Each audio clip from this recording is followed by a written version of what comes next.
out that you've just seen something remarkable in South Carolina. You've had 3 candidates up here, 2 women and 1 African American. This is unfortunately remarkable for the United States too. I'd like to remind you that African Americans didn't get the vote until 1870 after freedom with the 15th Amendment. Women didn't get the vote until 1920 with the 19th Amendment, and dear South Carolina didn't ratify the 19th Amendment until 1969 and didn't certify it until 1973, and is remaining consistent in its attitude towards women by being number 50 out of 50 states, in electing women to office. That's a little depressing, isn't it? And something women at a women's college ought to be thinking about. I'd like now to bring Harold Geddings III to the stage. He's with us, running for the 2nd Congressional District, and he's with the Labor Party.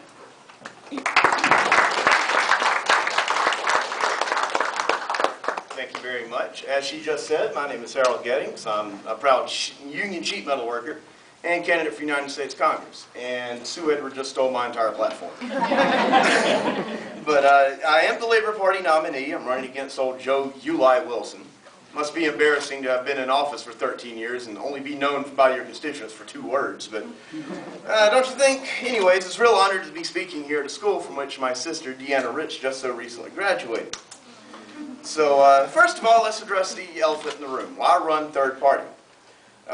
First off, as anybody up here will attest, running for office at any level for any party is a huge disruption in your life and a huge investment of time and resources. And to run third party at that, I mean, I've actually had people come up to me and tell me that they wish I would run as a Democrat so they could support me. My friends, that's not how democracy works. There's nothing in our Constitution that says that only Republicans and Democrats can hold office. I'm on the same number of ballots as Joe Wilson and Phil Black. If more people vote for me than vote for them, I win. Simple as that. But it's more than that. My decision to run as a Labor Party candidate boils down to a single word: freedom. Yeah, I have no major corporate donors to coddle. Therefore, I'm free to stand up here and innovate. And just looking at my fellow panelists up here, this is probably the most diverse group you'll ever see in South Carolina politics. Not just in terms of demographics, but also in terms of ideas. Now, we may not agree on a whole lot of them, but everybody up here has got some good ideas that deserve to be heard in the public forum. Let's face it, we're the hipsters of American politics. Hell, we like things before they're cool.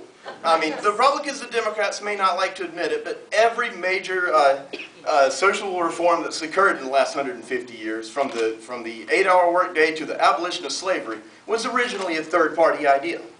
I mean, I've heard another third-party candidate say once that his greatest accomplishment as a candidate was the theft of his platform by the Democratic Party. Just by being on the ballot, we're forcing the major party candidates to address issues that they would rather not talk about. Now, as for my race in particular, things got a little bit interesting after the Democratic primary. My original plan was just to use my candidacy as a platform to push some labor issues and help the progressive community get organized in time for November. But then a funny thing happened. Phil Black somehow won the Democratic nomination. Now, for those of you who aren't familiar, Phil Black is a gentleman who's run for this office 3 times before as a Republican, and is on record as saying that Congressman Wilson is too liberal. Now, think about that for a second. So suddenly, overnight, I became the only progressive voice in this race. It wasn't a banner that I was planning on carrying, but it's one that I'm more than happy to stand here and wave. But, excuse me. It only required a minor change of strategy on my part. I'm still going to talk about the Labor Party initiatives like abolishing NAFTA and universal higher education. But I'm also going to have to push for things like restructuring the tax code to make sure that American businesses pay American taxes, and to make sure that that we're going to talk about universal health care, the H.R. 676 that's being co-sponsored by none other than Jim Clyburn. I'm going to have to push for things like funding infrastructure projects like roads, bridges, ports, and electrical grids, which should be an absolute no-brainer to anyone.